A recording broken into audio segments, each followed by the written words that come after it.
Les droits des femmes dans la société africaine au cœur du Forum social mondial qui se tient cette semaine à Dakar. Mariage précoce, droit de succession, planning familial, scolarisation des filles, toutes ces questions font ici l'objet de nombreux témoignages. Si au départ 100% des filles sont à l'école, avant le CM2, on voit que peut-être les 50% abandonnent les études. Donc on se bat pour que ça aussi, ça cesse. Combattre le néocolonialisme et le libéralisme, bien sûr, disent les femmes altermondialistes, mais le développement de l'Afrique passe également par l'égalité homme-femme.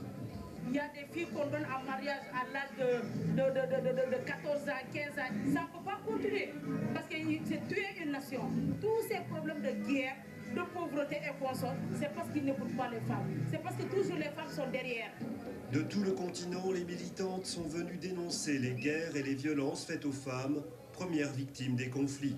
En tant que femme, je ne peux pas accepter et tolérer de voir pendant plus d'une décennie que nos sœurs, nos mamans, puissent être humiliées de la sorte, violées. Comment vous pouvez expliquer de violences sexuelles en masse, alors que les institutions qui sont bien appropriées pour les protéger ne sont pas en mesure de le faire, ils sont là en tant qu'observateurs, ce n'est pas possible.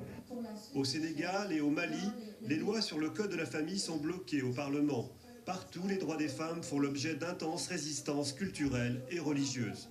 Aujourd'hui, au Mali, nous avons connu le même problème avec le lobby religieux qui s'est bien organisé pour que le code ne passe pas au niveau de l'Assemblée nationale. Et je pense que ce que les femmes maliennes devraient faire, c'est de changer de stratégie et de trouver parmi les religieux, parmi les parlementaires, des alliés.